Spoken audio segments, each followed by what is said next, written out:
Ang isa po sa magandang binibigyan pansin dito kasi ang konteksto po niya, siyempre, ang mga eskrib at mga pariseyo, sila yung mga supposedly ay nagpapatupad ng batas at gumagawa nito.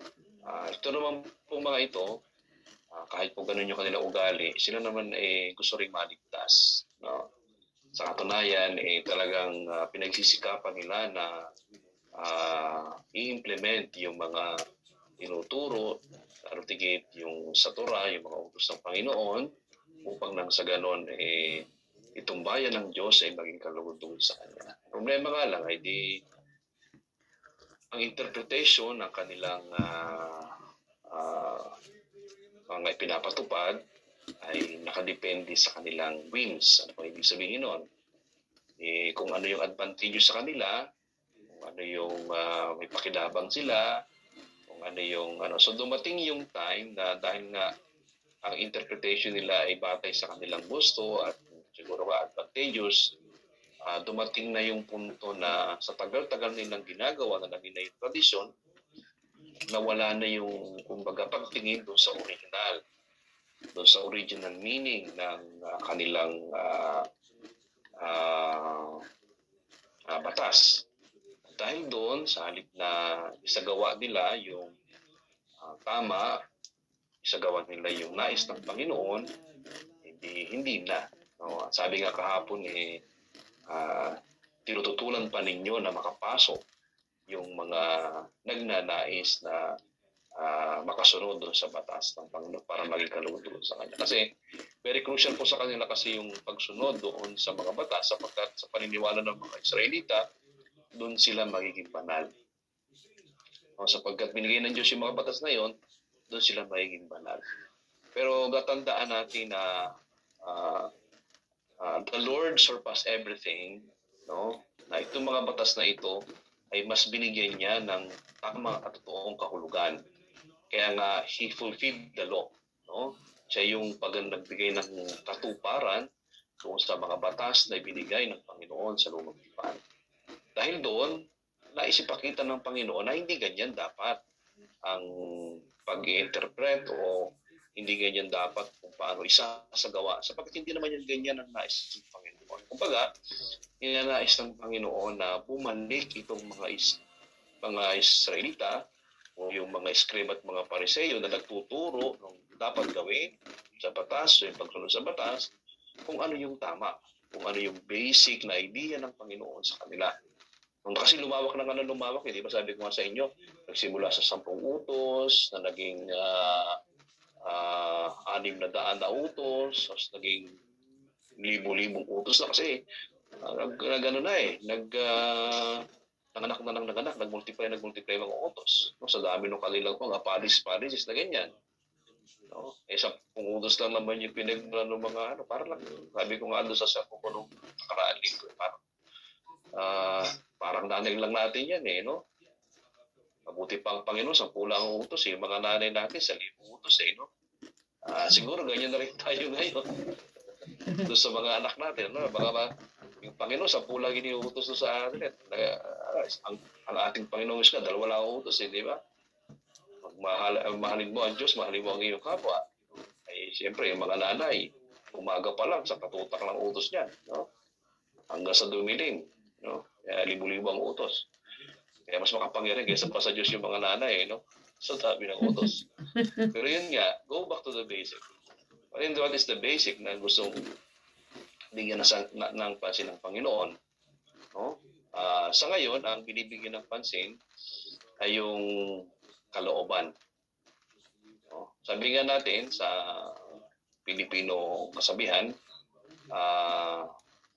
kung ano ang laman ng dibdib, kung ano ang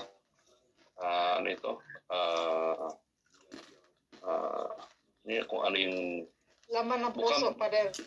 Kung ano ang bukang bibig yan.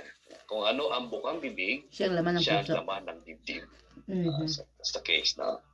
Kung ano ang sinasabi, yun ang laman ng puso. Kung ano ang bukang bibig, yun ang laman ng dibdib. Ibig sabihin, makikita rin talaga sa gawa kung paano natin ginagawa ang mga bagay-bagay batay doon sa kung ano yung intensyon na mayroon tayo. Kahit pa po yung sinasabing mga plastic, no? Mga fake person, no? Halimbawa, yung tipong namimigay, pero alam mo naman na masama ang intensyon ng pamimigay. So, ano yan? Lalabas din yan after some time, no? Doon sa mga unguarded moments, no? Yung mga tipong balabalay mahirap, tapos kakamay-kamay sa mga mahirap, tapos kumay, biglang mag-alcohol. yung mga ganon. Ibig sabihin ano yan, talagang it shows in the action. At ito yung nais ng Panginoon na sabihin dito sa ano. Kasi ang nais talaga na bigyan ng pansin ng batas ay maging matuwid yung pamumuhay ng mga tao, hindi maging busabos, hindi maging mapahusga, hindi magalit doon. So, kasi ang mas nagiging priority nila ay yung batas, kung ano yung gusto nilang interpretation, at hindi kung ano yung gusto ng Panginoon. No? Na dahil doon, nabubuo sa kanilang loob yung sama ng loob, galit, o yung mga bagay-bagay na hindi maganda. Kaya sabi ng ating Panginoon, ayusin niyo muna yung kalooban. Kasi kapag maayos yung kalooban ninyo, mas madali ninyo magagawa ang mga bagay-bagay ayon sa gusto ng Panginoon. So sa makatuwid, walang saysay, yung mga ritual, walang saysay yung mga ginagawa sa loob ng templo, walang saysay yung mga papuri, yung mga pagsayaw-sayaw, yung mga kung ang kalooban, at tandaan natin, Amen. kung ang kalooban ay hindi maganda o hindi maayos. Praise the Lord. Ibig sabihin, nakasalalay doon sa kalooban natin kung anong klase yung pagpupuri natin, yung pagsayaw natin, yung ating pagsasalita, yung ating pagtingin sa mga bagay-bagay. Kung masama ang loob mo, kahit paanong ganda ng paligid, kahit paanong ganda yun ay binibigay sa atin, masama pa rin nating titingnan yan. Halimbawa, makakita ka halimbawa ng beachfront, no? Sabi ng mga Italiano, spiaggia. No? Sa atin, di dalampasigan lang yan, di ba? Ang dun sa iba na ma-amaze doon sa beachfront, doon sa spiaggia, doon sa sa dalampasigan. Pero yung iba, ang titingnan nila, yung mga naka-bikini. Yung mga nakatupis, mga naka doon. Sapagkat yun yung laman ng kanilang puso mas mahalaga sa kanila yung bang iba nakaamis sa ganda. Ganda nung beach, ganda nung lugar. Pero ang titingnan ng iba, yung mga hindi maganda. Yung mga nakahubad doon. Ay, hindi naman, di ba? Kaya makikita mo doon kung anong klase yung tinitingnan niya. Para din yung halimbawa, yung para din yung sa dinami, halimbawa, nagbasa yung isang tao, yung isang kasamahan natin, nagbasa siya, no? Tapos nagkamali ng isa. Hindi na makikita yung ganda ng basa ng iba, kundi makikita na lang yung sapagkat yung ang puso niya ay punong-puno ng insecurity, ng galit, puno ng negatibo. Kaya halimbawa, may encounter na ganyan, especially sa mga kapatiran. Yung lagi nakasimangot, lagi masama ang tingin sa iba. Ay, nako. Praise the Lord. Yan ay maraming pinagdadaanan. Tandaan niya. Yung laging galit, may laging uutangan.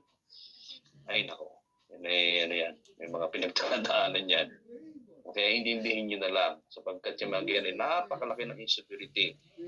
No? Lalo tingin kapag medyo tumatanda na ng konti, no? Medyo nagkakaedad na, yung hindi mo lang mabati, ay nako. Para bang mapakaramdam niya wala na siya kakwenta-kwenta ang tao. Yung hindi mo lang mapansin, hindi mo lang mapapanggit yung pangalan niya, Hindi man lang, ay nako, talagang parang gera na. Parang ang laki-laki na ng nagawang kasalanan. So ibig sabihin, there is something that the Lord is telling us that we should form ourselves. Ibig sabihin, talagang huhubugin natin yung sarili natin ayon doon sa kabutihang loob na nais ng Diyos para sa atin. Tatandaan natin, ang lahat ng batas na ginagawa o na binigay sa atin ng Panginoon, kahit ang simbahan, yan ay hindi para tayo magalit sa iba. Kapag ganyan ang batas na binibigay sa atin, hindi ho yan para sa Diyos. Hindi yan para sa Diyos. Kaya nga, natatakot ako kapag ang isang relihiyon, halimbawa, ay nagsasabi na dapat kamuhian yung ibang tao. Halimbawa, isang kwento ng isang pare. Doon sa isang parang Iglesia ni Cristo yata yun. I would say it. Sabi niya, parang narinig niya doon sa kasi katabi nung compound ng simbahan yung sa iglesia.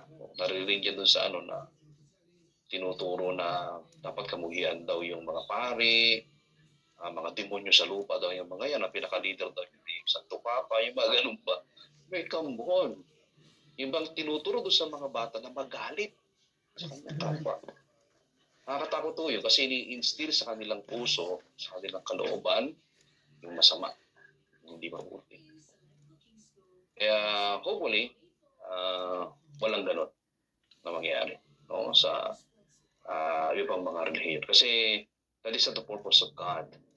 Hindi para tayo magkaroon ng hatred, hindi para tayo mahusga, hindi para parang ang mahalaga na lang ay batas at hindi yung tao. Bilang mga, especially sa kapatiran, ang purpose ng ating lahat ng mga ginagawa ay para tayo maging banal, para maging mabuting tao. Hindi banal na aso, hindi santong kabayo. Mabuting tao. Kasi lalabas talaga, mararamdaman ng ibang mga tao kung gaano kabuti yung kalooban na mayroon tayo, the way we are dealing with them, the way you are treating them, the way na kung paano mo iniisip kung anong mayroon siya sa buhay na ito. Kaya siguro, magandang paalala itong bahaging ito ng mabuting balita. Kasi nakakatakot kaya mabigat yung sabi ng Panginoon . Sabi niya doon sa aba ninyo, woe to you. Mga mapagpaimbabaw, mga hipokrito, di ba? Napakabigat nung sinasabi ng Panginoon. Talagang parang bang kulang na lang talaga dalhin sa impyerno itong mga tao. Dahil gano'n nga kasi sila gano'n kabigat kung gano'ng kahalaga para sa Panginoon na ang huhubugin natin talaga yung ating pagkatao. Na mula doon sa ating kalooban, ito'y lalabas doon sa ating mga ginagawa, dapat ay mabuti. Kaya yan din siguro magandang itanong natin while we are serving in our community, especially sa kapatiran, sa gawain ni Yahweh El Shaddai. Magandang tanongin din natin, ano ba yung dinudulot nito sa buhay natin? Kung tayo hindi nagiging mabuting tao sa pamamagitan nito, ay baka mag-isip-isip kayo, baka hindi kayo para dito. Sayang naman yung 20 years ka na, 30 years ka na sa gawain, tapos sama pa rin ang ugali natin, anong kunti naman. Walang say-say yung mga napakinggan na salita ng Diyos, sayang yung mga iniaral ng other mic. Mga tipong sasayaw-sayaw tayo, tapos masama ugali natin, nakakalungkot. So sana naman medyo magkaroon tayo ng habag at awa sa sarili natin, kasi hindi nga yung iba yung pero alam mo naman sa ugali mo talaga. So ay karumalduman na buhay ito, So siguro yun ang isa sa magandang pagnilayan sa pagkakataong ito bilang nandito sa grupo natin ito. At siguro tayo na yung magsikap sa araw-araw na hubugin talaga yung sarili natin. I know it will not happen overnight. Hindi ho yan mangyayari. Pero huwag yung sasabihin na matanda na kayo wala na pag-asa para magbago ng buhay. Hindi ho. Hanggat kayo humihinga, pwede kayo mag-isip ng mabuti, hindi lang para sa inyong sarili, kundi para sa inyong kapwa. Amen. So let us start it anew, magsimula tayo ng panibagong buhay na hinuhubog yung ating kalooban para maging mabuting tao, para maging totoong mga nasa gawain niya habang siya tayo. Amen. Sige po. Let us pause for a while. Let us ask the Lord to bless us as we continue our reflection, our journey of knowing God's will for us.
In the name of the Father, and the Son, of the Holy Spirit. Amen. So now we're inviting everyone to join the sharing based on your personal experiences as it is related with the Word of God that we have talked about. Ang pong mga karanasan na kaugnay ng salita ng Diyos sa ating pinagpipilian sa araw na ito.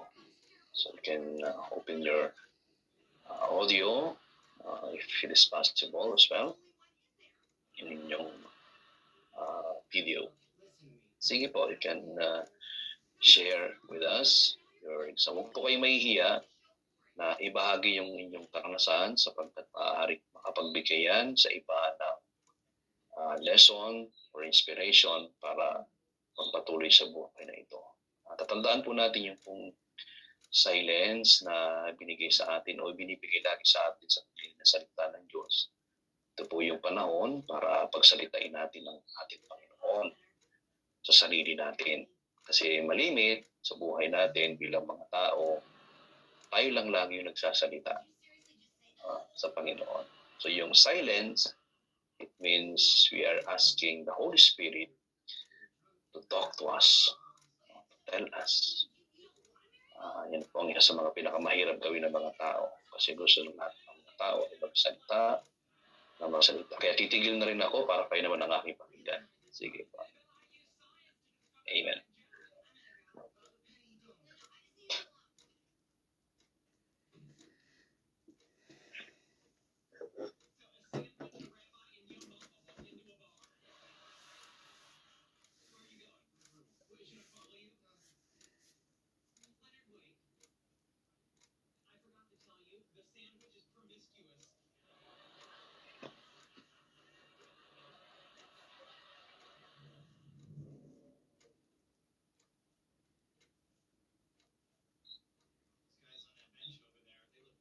Isang mapagpalang araw po, Father.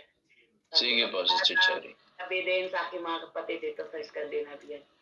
Ang aking, nahiya na talaga ako kaya laging nababasa yung mga paalala ni Lord sa atin ba. Totoo talaga, hindi naman 24 hours na magbago kaagad. Pero at least, naririto na araw-araw na mapapakinggan yung salita ni Lord. Pero hindi yan ang isi-share ko pa doon. Ang isi-share ko talaga, mabisa talaga ang prayer. Mabisa ang pag-aatid sa banal na misa. Meron akong kaibigan na ilang taon na siyang nawala at lagi ko siyang hinahanap sa Facebook kung saan siya. Hindi talaga siya accept sa akin. Ganun. Pero nung nagpunta kami sa Lolio, yung lugar na nag-celebrate yung cardinal doon ng banal na misa, hiningi ko doon na sabi ko, Lord, saan na ba itong babae na ito? Hinahanap ko na matagal, mga 16 years na yata. So, sabi ko, Lord, na ikaw nakakita sa kanya kung saan siya ngayon. God is good talaga naman. Hindi inabot ng ilang araw. Mga 3 araw lang yata. Biglang sumulpot sa Facebook at nakita ko na siya na nag-green na yung ano niya. Parang inaccept na niya ako. Tapos, kinukumusta ko siya. At least, talagang okay naman pala siya. Sabi ko, 16 years or 15 years na wala na kaming contact. So, thank you Lord na tagpuan ko siya sa Facebook. God is good talaga din. Sabi ko, there is power talaga sa banal na misa tuwing itinataas yung yung body of Christ, tuwing So yun, hiningi ko. Tapos may isa na naman akong hinanap ko rin na naghahanap ako sa mga kaibigan kong nawawala. Mayroon rin akong nakasama namin sa gawain ng mga mga 1 taon siya nakasama namin. Pero nawala siya ng 5 years. So after 1 year na answer prayer na siya, tapos di na siya nagpakita. So pero minsan natagpuan ko lang siya sa city, pero parang wala kami, hindi namamansin, yung parang ini-ignore or baka hindi na kami kilala. Ganun.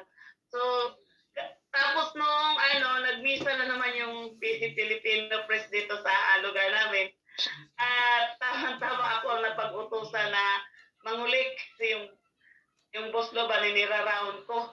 Doon nakita ko yung parang ang sungit-sungit ng mukha. Parang talagang may galit itong mag-asawang ito na ayaw man lang umiti. Pero hindi ko na lang pinapansin. Sabi ko, Lord, ano kaya ang kinagalit nito nila? Thank you Lord na naririto sila. At least makikita ko na sila. After 5 years, nakita na kami. God is good dahil nung itinaas na naman yung sabi ko dito kasi sabi nga ng mga nagtuturo sa amin na dyan yung hingiin pag mayroon kayong mga suliranin o inaalala, problema, itaas nyo doon sa body of Christ. So talagang sasagutin na may answer prayer. God is God. Nang natapos na yung misa, sabi ko, Lord, papansinin kaya ako itong mag-asawa ito, baka mamaya sumbatan ako, kayo pagsasabi. Pero hindi ako natakot, sabi ko, Lord, dapat ako matakot sa iyo, hindi sa kanila. Tao lang sila katulad ko rin, nagkasala. So God is good dahil bigla lang nagsabi, ate, namimiss na kita. Oh, thank you, Lord. God is good, sabi ko. Answer prayer ako, kaya yun lang i-share ko na, napakasarap pala sa presensya ni Lord, yun lang i-share ko pala. God is good talaga. Amen. Salamat po sa inyong sharing, Sister Cherry. No, siguro ay talagang they feel the love of God within you.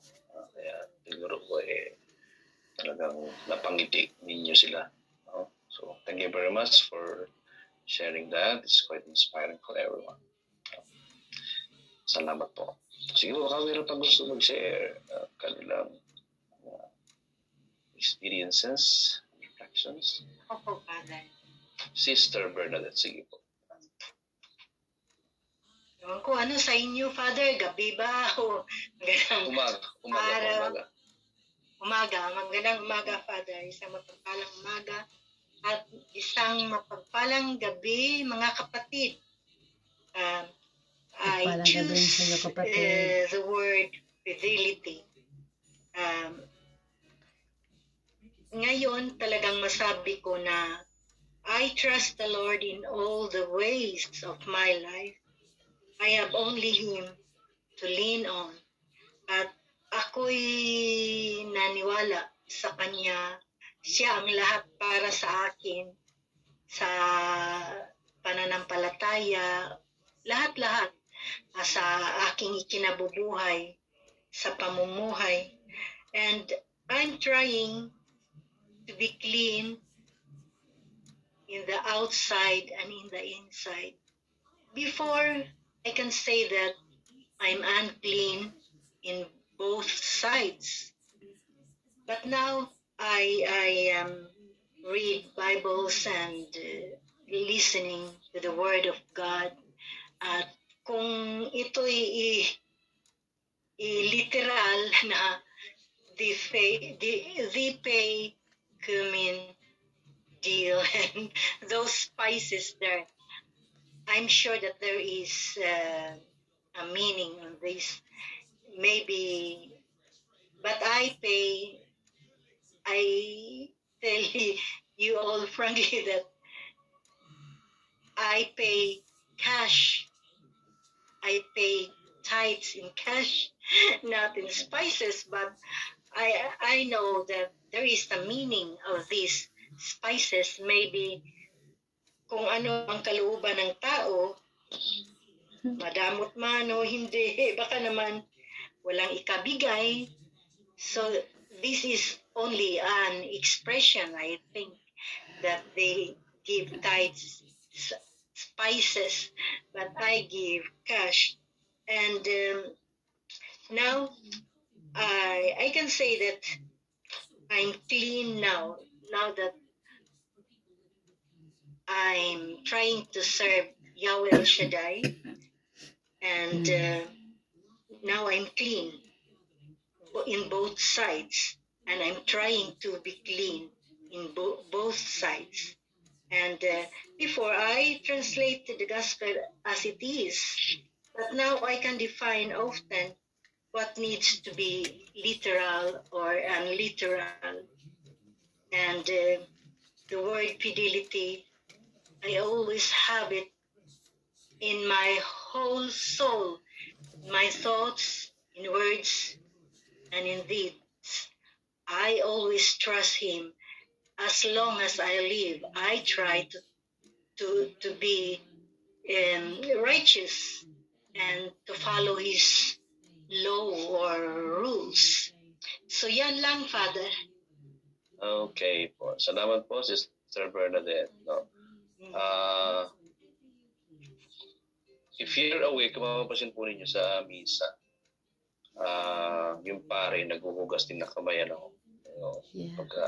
Pero, kasi nung una, historically, ang iniaalay kasi ng mga tao ay talagang mga hayop. Sa Pilipinas, halimbawa, nag-aalay ng mga itlog, manok, yeah, mga minsan baboy, no? Talagang dadalhin doon sa So, talagang madumi yung kamay ng pare. So mga kailangan talaga na maghugas ng kamay. Pero along the way, binigyan ng malalim na kahulugan yung paghuhugas na doon sa part na yon ay siyempre hinuhugasan, hindi lamang yung kumbaga yung physical, yung outside, kundi yung kalooban.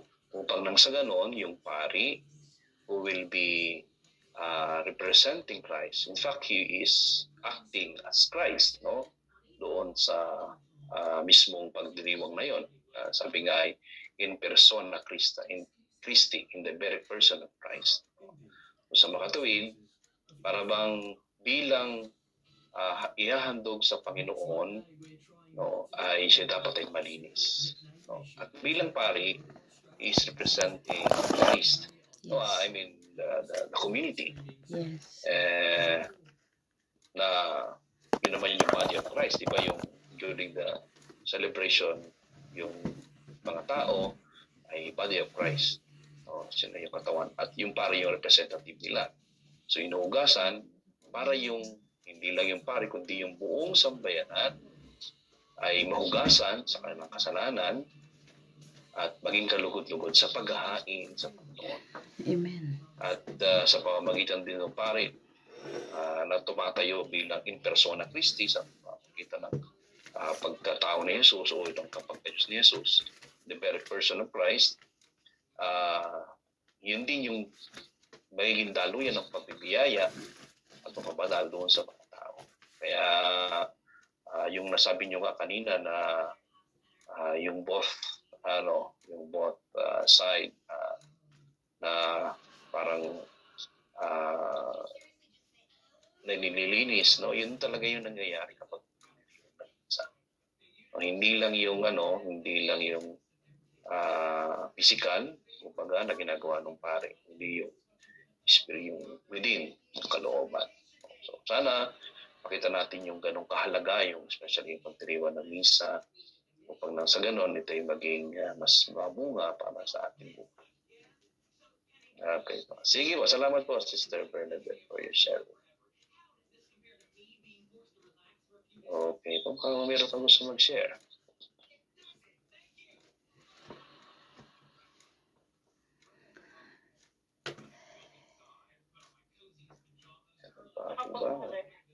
Sige po. Sister Love po. Oh, Sister Love, sige po. Good morning po. Good evening Good po morning. sa mga ka-sister ko po dito sa Europe. Isa-share ko lang po, Father, yung sinabi niyo po kanina na kung ano po yung laman, sinasabi ng bibig, siyang laman ng bibig. Kung ano bukang bibig, yun ang laman. Bukang bibig. Iyon po. Para dadalate ako doon kasi yung mga past life, medyo, bago po mag-start yung pandemic, siguro. Sabi ko, parang nakatuon ako sa blessings na, diba, yung bang, mapapasana all ka na lagi, no? Sana ako din, ganyan. Sana may, kung ano yung achievement niya, sabi ko, bakit ako wala, parang gano'n. Parang lagi ka nagko-question sa gano'n. So sabi ko, parang yun yung, yung insecurity na pala meron sa akin. Kumbaga parang, bakit siya meron, ako wala? Bakit siya ganun, ako hindi, di ba? Parang ganun. So, alam na way na nagkaroon ng pandemic yun, lalo akong mula nung mababad, matara kami sa Spain, ganyan. Tapos, natutok ako doon sa gawain kasi hindi kami makalabas. So, parang may picture ako na remake na yung mga tao pala na madalas magsalita ng ganun, may insecurity na sa dibdib. Ngayon, para mapagkabaran mo siya, kung dapat daw ginagawa natin, mapokus tayo kung ano meron tayo. Mapokus. Kasi yung buhay daw natin, depende kung paano mo siya tingnan eh. Halimbawa, kung may mangyayaring masama na, so hanapin pa natin yung point na magiging positive pa rin siya. Na, bakit siya nangyaring ganitong bad? So hanapin natin yung back niya na mayroong positive na pwede tayo ma-benefit. Siguro kaya nangyari yun dahil ganito mangyayari sa akin, so dapat ganun ko na lang gawin. So, take it positive every time na may nangyayaring negative. Or kung hindi man siya dumating, yung hinihiling natin, na parang, darating siya, wait ka lang, may time para dyan. So, sasabi ko sa sarili ko, parang dapat yun ang i-apply ko sa sarili ko. So, habang sa nakikinig ka sa mga salita ng Diyos, Bible sharing natin, yung mga sa gawain, especially sa mga ka-sister ko din na na-encounter ko. So, sabi ko relate ko. So, natutunan ko siyang i-apply na pag meron something akong nakita sa kanya na dapat ganito rin sa akin. So, pinaglalabanan ko siya, sasabihin ko na sarili ko, yung sa akin iba. Yung blessing ko darating. Time will come, pero iba yung sa akin. So yun, napagbabalas-balas ko sa sabi ko, so mas gumagaan yung feelings ko. Yung insecurity, nagiging challenge siya ngayon sa akin na kung mag-wait ka lang, darating din pa. Yan lang po, Father. Salamat po. Thank you very much. So, it reminds me of someone else. Yung pong sharing ninyo na nagsabi, actually, he's a priest. Sabi niya, kasi tayo daw mga tao kasi, dahil nga tayo ay physical reality, sensible, mga ganon. Talagang napakalaki ng ating paghahangad na magkaroon ng mga bagay-bagay sa mundo ito. No? Talagang, that is very natural. Kumbaga, so hindi naman tayo guilty na kung tayo ay parang nagtangad ng, wag lang talagang parang wala ka ng ibang inisip kundi yun lang. No? Pero the thing is, it is very natural for us bilang mga physical reality na maghangad sapagkat alam natin na parang we always lack something sapagkat hindi nga tayo eternal no? So para bang lagi may kulang, no? Kaya naghahangad tayo ng mga bagay, whatever it is, kung ano man yung mga physical na bagay na hinahangad natin. Pero magandang tanongin din natin yung sarili natin at the same time kasi paano kung hindi dumating yung blessing? Paano kung parang ang tagal-tagal naman ni Lord magbigay ng blessing? Parang malulungkot tayo talaga. No? Ako, personally, talagang, ano ba naman yan? Pagod na pagod ka na, wala pang blessing. Diba ganun? Pero the thing is, ito maganda. Ito yung twist, parang makita natin. Isipin daw natin, kapag halimbawa nakuha na natin yung isang bagay, ano ba yung nararamdaman natin? Are we happy? Yes, for a while. For a while. Halimbawa, gusto natin na magkaroon ng pera. Nagkapera tayo. Natuwa tayo, di ba? We are blessed by the Lord. Pero, pag nakuha na natin yon, gusto pa natin mas marami. Mas marami, paulit-ulit, laging gano'n. Kasi nga, sentient pa rin physical pa rin yung ano. Pero, kaya daw ino-offer ng Panginoon talaga yung kumbaga makipot na pintuan, di ba no Sunday? Para daw makita natin na hindi talaga yun mahalaga. Kundi ang mahalaga ay yung mga bagay na walang hanggan. Spiritual. Kaya pansinin nyo, kapag halimbawa, umibig ka, nagmahal ka halimbawa, di ba ang pagmamahal, di mo naman nakahawakan ng pagmamahal. Nakakita ka pa ng pagmamahal na naglalakad. Wala naman, di ba? O pagpapatawad na naglalakad. Wala. Di ba yun ay parang, because that is something in spiritual. Pero once you have done that, yung satisfaction, yung pakaramdam mo na talagang ang Lord ay nagbiyahe. Sapagkat yung bang happiness na hindi maibibigay ng mga material na bagay. No? Kaya good enough na nakikita niyo po yung gano'n na parang meron pagpapala si Lord. Ibig sabihin, what matters for you is not just the physical. In fact, you already related yourself to God. Although meron pa rin siguro intention na magkaroon. Pero at least meron bang mapabanda ng konti na mas mahalaga yung ano ng Lord, ng Panginoon sa atin kaysa rin sa mga bagay-bagay na ito. Sapagkat alam natin na magbibigay talaga ng totoong kahulugan ang meaning ng buhay natin ay walang iba kundi ang ating Panginoon. No? At yun naman talaga yung nais ipakita ni Lord ng ating Panginoong Jesus sa gospel talaga. Sana makita natin yung what is essential. Sabi nga na isang philosopher, what is essential is invisible to the eyes. No? What is essential is invisible to the eyes. Hindi mo talaga masasama makikita. Pero alam mo na yun. Mararamdaman mo din eh. Pero hindi mo lang basta mararamdaman. Pero you are convinced about it. So, good enough. No? So, thank you very much, Sister Love, na merong ganyan kayong mga pagninilay. Gives us that idea na hindi pala yung mas mahalaga. Mahalaga pala ito. Okay. So, salamat po, Sister Love, for your sharing. Meron pang gustong mag-share ng kanilang reflection. I'm still time. Ako po, Father. Sige po, Sister Edna ba yan? Edna po, Okay. Sister Edna Okay. po. Sister Sige Edna po, Yana kasi po. Mapagpalang sige. umaga pong muli at mga kapatiran sa Europe, mapagpalang gabi. Ang akin pong napili kaninang word ay katarungan. Ang pangyayari pong ito ay nung sa Belgium pa po ako nakatira, 2001. Ako po ay nag-take over ng isang karaoke bar. Mhm. At ang dati pong may-ari ay Pilipino rin. Na alam Okay. ko, na nabalitaan ko na sabi nila na ay mapanglamang na tao. Pero Okay. dahil excited ako, sabi ko, gusto ko meron akong sariling business. So, binigyan naman ako ng puhunan ng aking maasawa na Swedish na narito nga. At so tinake over ko, at that time it was still Belgian franc.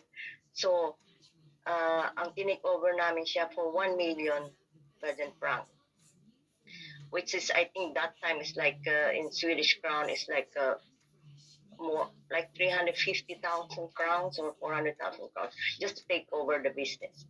And then nabalitaan ko na ganun nga siya, pero kakilala ko siya. Sabi ko, okay lang, sige, binayaran namin, na-take over ko. Pagkatapos po, wala pa, siguro 1 buwan pa lang ako nag-take over. May dumating sa akin na bill, na water bill for 1,500 euro. Nung nagtaka ako, sabi ko wala pa akong ang laki ng babayaran ko sa tubig. Ngayon, nagpunta ako sa opisina mismo sa tubig. Ang tanong agad sa akin, nung makita nung babae doon ang bill ko, sabi ko may karaoke bar ako. Pero unang tanong niya sa akin, meron ka ba swimming pool? Bakit ganito kalaki ang bill mo? Sabi ko, hindi, meron ng karaoke bar. Tapos kahit na, sabi niya, masyadong malaki ito. Ngayon naisip ko, baka ako hindi nabayaran ng Pilipino aking Sabi ko, Lord, kung ganun man po ang na hindi niya nabayaran, at ako na pa ang nag-take over, pati na yung utang yata na take over ko. So nag-pray ako kay Lord, sabi ko, ikaw na po bahala, Lord. Sabi ko, tapos makalipas ang mga buwan, nagdasal pa rin ako, nakilala ko nga ang Pilipinong ito. Ang nabalitaan ko na lang, nakakulong dahil sa droga. Dahil nagbebenta siya ng droga sa Germany, Italy. Kaya nakulong siya. Sabi ko, kahit na nakulong siya, nagdasal pa rin ako kay Lord. Lord, nawa po ay tulungan mo rin siya, makalabas siya. Ganyan, kasi may pamilya nga. Tapos talagang mabait si Lord. Kahit ang justice ay pa rin, siya talaga ang gaganti. Dahil sabi ko nga kay Lord, sabi sa akin, pinalaki kami ng aming ina, na sabi niya, pag ganyan may nang lalamang sa iyo, mga nasasabi niyo, sa Diyos niyo na lang. Ipagdasal ninyo. Kaya ganun din ang turo sa mga anak ko. Pagka merong nangampi sa iyo o anuman, nang lamang sa iyo, ipagdasal mo na lang. Hanggang sa lumipas ang taon, nabalitaan ko, nakalabas na siya, at ngayon, naging naging born again Christian. Kaya sabi ko, talagang mabait si Lord. At didinggin niya ang panalangin mo, huwag ka lang kumbaga sa kahit tayo kahit tayo ay agabyado, hindi tayo magdadasal ng sana ganito, ganyan. Mas maganda ang ating God bless her, God bless him. Yun na lang para, kasi ang blessings babalik eh. Babalik. Kaya kung hanggat maaari, pag meron akong mga ganong na-encounter, lagi ko sinasabi, Lord, ikaw na pong bahala. So, yun lang po, Father. Salamat Amen. po. Salamat po sa inyong kabutihan loob, no? Talagang we cannot really surpass the generosity of God, no? If we will be generous to others, even to ourselves, God will be more generous to ourselves and to others. No? Talagang siksik-liglig at umaapaw yung pagkakaloob. The satisfaction that we will have in our hearts, no? Maaring hindi natin mararamdaman yun if we have not done that. No? So thank you very much po, Sister Edna, for your sharing. Salamat po. Sige po, meron pang gusto mag-share ng kanilang reflection. Pagpalang umaga po, Father, at sa inyong lahat. Sige po. At Evelyn po ito. Salamat sa Diyos. Purihin natin, Panginoon. Napakaganda po ng ating salo-salo ngayong gabi. Ang akin po, Father, is about sa yung hipokrito na kasi tayo po ay nasa Panginoon na, lagi nakikinig ng salita ng Diyos. So, nawa na sa atin na po yung ng Panginoon, yung pag-uugali ng Panginoon. Ang sa akin pong may babahagi po, Father, is way back before po ang pandemic. Matagal-tagal na po yon. So, ako po ay napagbintangan, pinahiya. Pero sa akin po noon, sabi ko, parang nauupos ako nung time na yun kasi sabi ko, di ko naman yun ginawa. Tapos napahiya po ako sa maraming tao. So, para sa akin, nisip ko noon na hindi na ako magpapakita, ganon. Pero, alam niyo po, Father, sa biyaya ng ating Panginoon, ang ginawa ko po is, pumunta ako sa pari. Kasi ako naman po, pag may mga ganong, hindi ako sa mga tao, kung hindi, pupunta ako sa pari, doon ako mangungumpisal, hingi ako ng advice, counseling, ganon. So, sa biyaya po ng ating Panginoon ay na-overcome ko po yon, yung ano na yon. Kasi siguro kung wala po yung mga panalangin, wala po yung payo ng pari, siguro madadown po ako. Kasi talagang mabigat po yung pagbibintang sa akin. At salamat po sa ating Panginoon dahil po sa kanyang banal na salita, nagbigay po sa akin ng lakas ng loob. So, kaya ko po yun na-share kasi bilang tayo po ay nasa Panginoon, madaranasan po natin ito. Akala ko po noon, naririnig ko sa mga patotoo, sabi ko, bakit kaya sila nagsasabi ng ganon? So, yung mga ganong mga pagsubok. So, hindi ko akalain na ako ay dadaan din pala sa ganon. But by the grace of God, ganon po ang ginagawa namin ni Lord. Pag may mga ganong mga pangyayari, wala pa akong ibang tinatakbuhan, kundi sa simbahan, sa pare, hihingi ako ng advice, hihingi ako ng prayer. So, maraming salamat sa Panginoon kasi mayroon po tayong, ito po ay magandang paalala din po sa atin na huwag tayong lumapit sa kanino man, kundi doon tayo sa lingkod ng Diyos. Kasi ang lingkod po ng ating Panginoon, pag siya ang ating nalalapitan, mas maganda po yung naituturo, di po ba? So, nagbubunga po tayo, nag-grow po tayo, at more po tayo, deeper relationship sa ating Panginoon pagka ganun po. So, naging matatag po tayo pag dumaan po tayo sa mga ganong pangyayari, yung mga pagsubok po. So, kumbaga, para sa akin is parang, tayo ba, yung sinasharp po tayo yung ating pananampalataya para magiging more stronger, magiging more tayo matured in our spirituality. Para sa akin, by the grace of God, because without God's grace, we can't do nothing. Yan lang po, Father. To God be the glory. Salamat po. Amen. Salamat po, Sister Bilen, no? Diyan sa UK. Hopefully, ay may kayo dyan. Anyway, totoo po yan. Ang mahalaga naman talaga, you are gradually ay naguhubog ng ating sariling kalooban. Kasi kung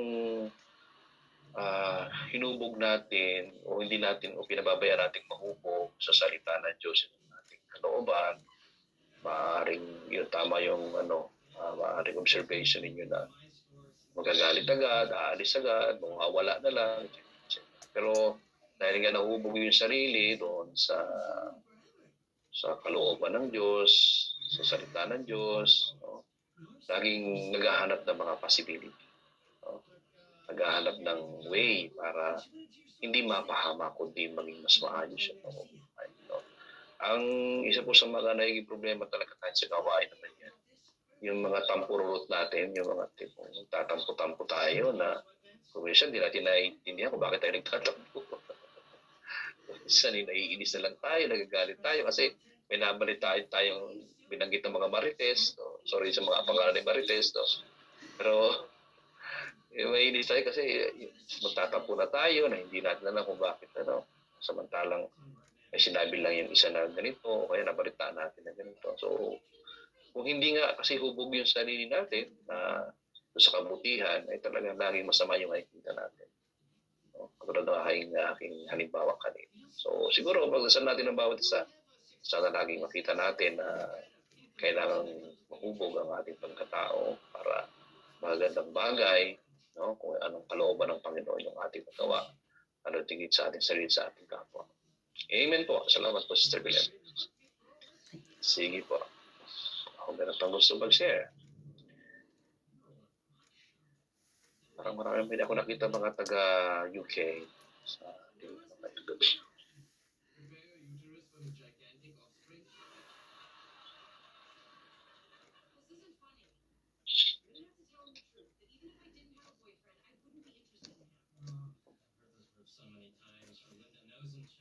Marami rin mga taga-Norway, ha? Mga Norwegian. Gusto ko pong mag-share, Father. Sure, why not? Joke na. Sige po. Kasi po, hindi ko po ito napatotoo eh. Sige po. Sister Girly. Nakalagay po dito sa verse 26. Ikaw bulag na Pariseo, linisin mo muna ang loob ng saro at ng pinggan upang luminis naman ang kanyang labas. Siguro po, Ang kahalagahan po ng salitang ito ay hinahalin tulad sa sino mang tao na makasalanan sa mata ng Ama sa langit. Katulad na lang po na nangyari sa akin. 1992 po sa lumang buhay. I committed suicide. Bago ko po gawin yun,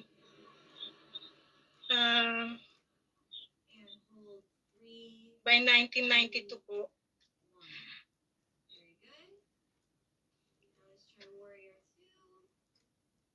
binasa ko po yung panyo ng Yahweh El Shaddai, Salmo 91. Maraming beses po siya.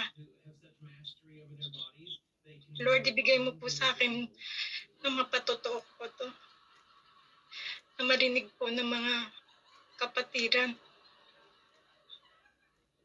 Bigay niyo po sa akin ng iyong presensya. Sa matagal na panahon po, masakit po sa dibdib kasi po yung kasitahon ko po, pinagpalit po ako sa ibang babae. At masyado po masakit para sa akin.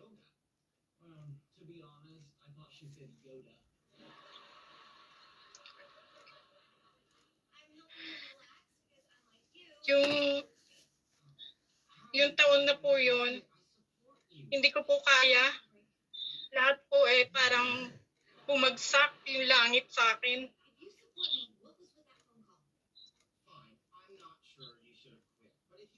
Noong mga araw na yun po, nasa loob po ako ng kwarto. Sinarado ko po lahat ng kwarto, bintana. Mag-isa lang po ako. Binasa ko po yung salmo bago po ako magpakamatay. At nagsisi po ako. Pinagsisisihan ko po lahat ng ginawa ko.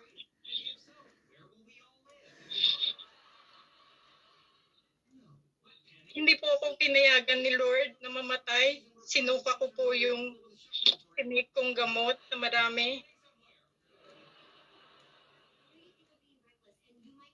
Sa matagal na panahon pong ito,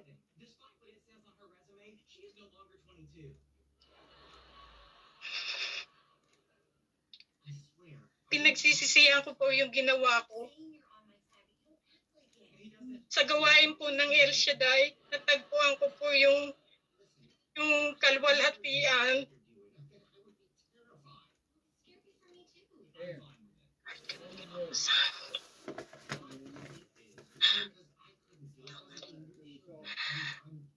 Sa kapatiran po, sana po wag niyo pong gawin yun. Kung nasa pananalig po kayo ng poong may kapal. But nakalagay po doon sa salmo na ang sabi ng Diyos, sa aking ililigtas ang tapat sa akin at iingatan ko ang sino man taong ako'y kikilanlin. Before po na magpakamatay ako, binasa ko po yung salmo na paulit-ulit. Umiiyak po ako, tapos ininom ko po yung gamot. At isinuka ko po. Doon ko po naramdaman na talagang pinaghimalaan ako ng Panginoong Diyos. Kasi po, ever since I was small, lagi po kaming nasa simbahan. Para pong masaya po kami laging naglilingkod sa simbahan. Hanggang pong nagdalaga na ako, legionaries ako. Lagi po kami tumutulong sa mahihirap. Nagbabalita ng mga mabuting balita sa mga taong mahihirap po sa Makati. Yun lang po, Father. Salamat po, Sister Girlie, sa inyong sharing. Thanks be to God kasi buhay pa kayo ngayon. No? Kasi talagang ang Panginoon ay napakabuti. siguro hindi lang sa inyo, kundi sa amin din. Kung kayo umanaw, hindi na namin kayo makakasalubungan sa ito. No? Pero siguro ang isa sa mga magandang makita ho natin bilang nasa kapatiran, no, yun ay opportunity na binigyan ng Diyos. Kasi kung minsan talagang sabi nga kanina, aalugin talaga yung ating pananampalataya sa Kanya, talagang siguro lang isang bagay na nakita ko doon yung change ng priority and perspective na binibigay sa atin ng Panginoon. Pero siyempre, it is a proseso pa rin kung paano mangyayari. Pero malaking aral na po yan. No? At nagpapasalamat kami na binahagi ninyo yung ganyang karanasan na para yung iba ay hindi na magkaroon ng ganyang kaisipan. Sa halip ay focus na lang doon sa mga bagay na mas mabuti. Pero sa ngayon po, ang isa po sa mga hiling ko sa inyo na ay patawarin niyo yung sarili niyo. No?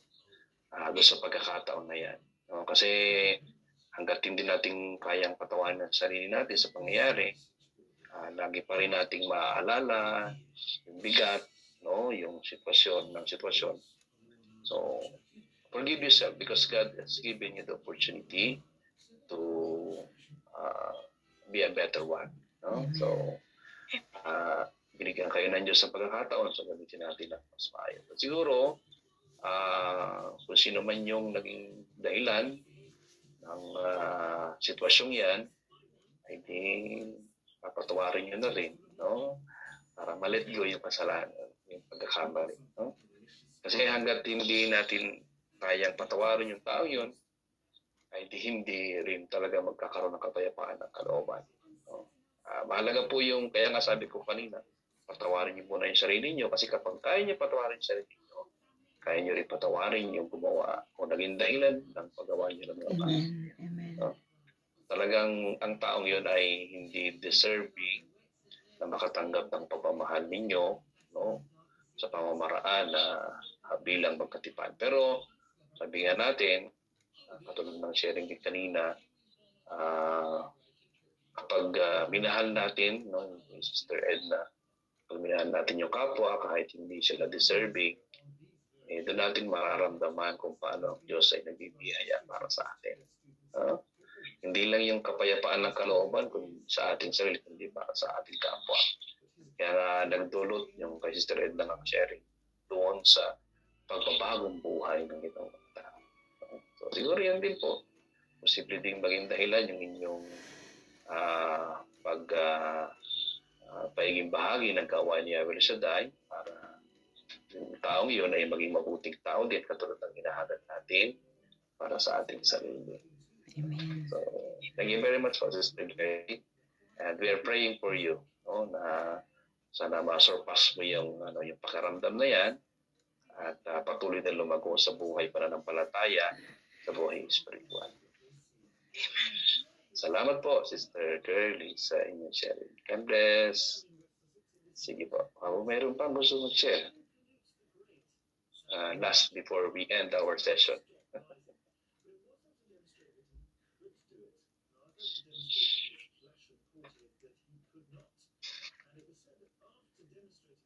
Muling sharing kung meron pa po. Sister Gilda, kapatid. Uutangin ko na sana, Father, para I skip one Tuesday naman without talking. But you said last, so I'll take the last one. Okay. Yeah, it will be short today, Father. I'm sorry, by the way, I was late because I was at work. I just wanted to share what I got earlier, or I heard the homily from a priest. He said, share the good news or the kingdom of God. If necessary, use words. It struck me because actually we don't really need to preach with words. We just have to show it with our action. Yeah, that's right. Because I was like, I love talking, as you all know that, as you have noticed, but I love talking. Mm-hmm. I love stage because I grew up on stage. My mother was a stage mom. It's like every competition I joined, quiz bee, singing competition. I'm not even a good singer, but she said, "Come on." She gave me that confidence. You can do it. So I did. And then dancing, everything. Sister, ano, ay, She Sister asked me to join Amabel. all the ballets. So yeah, so I'm used to all these shows. So I'm confident doing things. And I love talking in front of the public because I'm used to it, as I said. And then it's like, I wish that God will give me this mission of talking and preaching. And then when I heard that homily earlier, I said, maybe it is not given to me because I am not ready. I am not clean enough yet. I should be doing that, showing that in my action, because those words are empty. If I couldn't even show it myself. Yeah, Because you're right. we should always walk the talk. Yeah, I don't want you're right to be there. the Pharisee who can memorize all the laws, who can enumerate letter by letter all the laws and the rules and everything, being self-righteous, but I couldn't do it myself. Or I think I do it myself, but I couldn't even help the poor. I couldn't even start it to myself. And I was like, I really wanted to join the pilgrimage in Holy Land. And then they say, oh, you need to wear a uniform or at least a t-shirt. I was like, oh my God, I'm going to wear a t-shirt during the pilgrimage. How about my OOTD? I couldn't wear my dress. Oh my God, you're so... And it's like, I was so disappointed at myself, thinking about how I could dress up at the pilgrimage. How could I even think about that? That should be a pilgrimage for walking the path of the Lord. And I was just thinking about how I should pose to the places. And I was even complaining, why is it only 23 kilograms? I should have 2 luggages so I was so embarrassed at myself afterwards. And I was like, you are hoping to become a preacher, but you couldn't even tone down. You're so worldly, you're so selfish. I was like, yes, I am a work in progress, but I am very thankful every day that I can admit that to myself. It is nice that you know for yourself that you need work. And I'm very happy that I have you, as I always say, that I'm grateful because you remind me to be humble.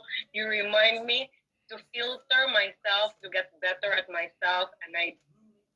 And yes, I listen to the Word of God. I try to read, and I need focus. And I need deepening. Because I always like, yeah, I understand that. Of course, we do understand, but it is not enough. We need work. And I'm working on myself. And I pray every day to get better at it. I need your prayers.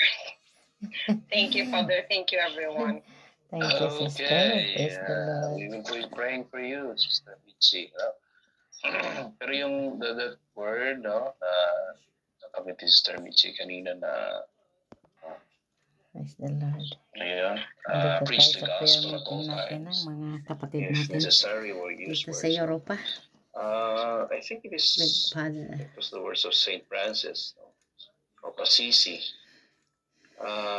Kasi si Saint Francis, if you have the idea of him, he was preaching in his poverty. So simplicity in life, humility, Yeah. something like that. Kaya siguro yun yung kanyang sa mga aral niya, preach the gospel at all times, necessary use words. Simpleng, kumbaga, pamumuhay, simpleng bagay siguro para sa iba, pero it has effect, no? May dating sa iba. So, maganda siguro sa atin din buhay. Yun naman talaga yung nasabi ko nga, yung kasi kagandahang loob, talagang lalabas yan sa atin. Amen. Kahit saan tayo naroon. No? Amen. Maganda talaga yung kalooban natin, hindi talagang hindi ka pa nagsasalita, nakapag-preach ka na. No? Yes. Nakapag-invite ka na. Ibang tipong tumayo ka lang doon, maaakit ka agad sila sa iyo na, kailangan pala ako maging mabuting tao.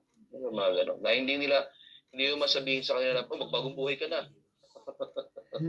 Kasi magugulat pa yun eh. Pero yung tipong maramdaman nila through you, yung kabutihan loob ng Diyos. Yung dalisay na puso. Sabi Amen. natin. Amen. So, they will always realize the blessing. That really God is good. Amen. This is great. That is merciful to everyone. Amen. So thank you po, Sister Michi, and to all who share their reflections. Siguro yung iba na hindi pa ready ngayon, we will be inviting them. Next time. Coming reflections and Bible sharing. No? So at this point in time, let us pray for everyone in the name of the Father, of the Son, and of the Holy Spirit. Amen. Amen. Thank you, Lord, for all the blessings that you have given, especially this time that we are gathered together. Thank you for this gift of faith, Yes, Lord. gift of wisdom, Yes, of Lord. course, the word that you have shared to us. Yes, Lord. Lord, we know we are weak, we know we are Yes, Lord. sinners, and we are not worthy. Yes, Despite Lord. all the blessings that you have given us, we Yes, Lord. usually commit sin. But because of your love, because of your mercy, Yes, lagi mo Lord. pa rin pinapadala sa amin ang Amen, Lord.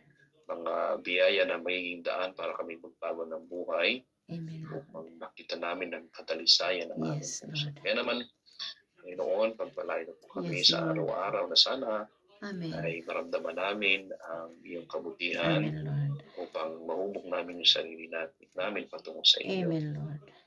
Pagpalain po kami na sana maramdaman namin din ang pangailangan ng iba sa iyong Amen. salita upang maipahayag namin ito Yes, para sa Lord. kanila. Bigyan mo rin Yes, sila, Lord. kaming lahat, ng isang pusong tapat sa iyo na Yes, laging Lord. nag-aalay ng aming sarili para sa hindi na ikabubuti namin, kundi para sa Yes, Lord. ikalawalhati ng iyong kaharian dito sa lupa hanggang dyan sa Yes, langit. Lord. Kaya naman, Panginoon din, sinasama namin sa aming panalangin, Amen, Lord. lahat ng mga kasamahan namin na humihingi ng panalangin, karoon din yung mga hindi namin nakasama sa oras na ito, Amen, karoon din Lord. ang mga may sakit, ang mga Yes, Lord. may nag-aagaw buhay sa oras na ito, karoon din yung mga Amen, Lord. nakakaranas sa mga problema sa kanilang pamilya. Amen, Lord. Pagpalain mo sila, Panginoon, Yes, sapagkat sila Lord. po ay naghahangar din ng kapayapaan at malinis na Amen. puso upang lalo kang dakilain at papurihan. Amen. Ang lahat ng ito ay hinihingi namin sa iyong Panginoon sa tulong ng Mahal na Birheng Maria, kasama ng Espiritu Santo, Amen. siyempre ng iyong anak na si Yes, Jesus, Lord. pagpasawalang hanggan. Amen. Amen. The Lord be with you, And with your And with your spirit, spirit. and with Almighty God, bless you and your family, the Father, Father, the the Son, Son, and the Holy Spirit. Amen. Amen. Amen. Amen and amen. Kami po sa inyo lahat. Good night. Morning, Father. Thank you very Good much, night, Father. Good morning. Thank you, Salamat po, Father. Father. Have a Salamat, blessed Father. day. Thank you. Ayan po, have a restful night. Thank you, Father. Praise the Lord. Salamat sa Diyos. Thank you, Lord. At kay buti mo, Panginoon, nakasama tayo sa mga kapatiran natin sa Sweden at saka sa Europe. Sa Sweden at saka sa Norway. Sa gabing ito, minsan lang po tayo nakakasama dahil minsan busy tayo. Pero thanks be to God sa pribileyo na binigay mo po sa akin, Lord. At napakaganda po ng talakayan, ang salita ng Diyos na nagbibigay po sa atin ng inspirasyon, nagpapaalala po sa atin na tunay nga po na kung tayo ay nasa Panginoon na ay dapat tama talaga walk a talk. Lord, sa grasya po ninyo, because we cannot do walk a talk without your grace. Kaya salamat, Lord. Tulungan po ninyo kami na magkaroon kami ng purity in heart, purity in mind, and action na ikaw po ang sentro sa aming buhay at ikaw maitaas. Kaya thank you, Lord. Thank you, Jesus. Thank you, Holy Spirit. At salamat din po sa lahat ng mga nanonood, sa lahat ng mga nag-subscribe, at sa mag-subscribe pa. Maraming salamat at nakikisa din po ako sa inyong mga panalangin. At hanggang dito na lang po muli, at sa susunod po muli mga kapatid at mga prayer buddies, mga kahigalaan. Thank you sa pagtingkilik po ng ating YouTube channel. Salamat sa Diyos nawa na inspired kayo at na-bless po kayong lahat sa grasya at biyaya ng ating Panginoon. Sa pangalan ng Ama, Anak at ng Espiritu Santo. Amen and Amen. Thank you.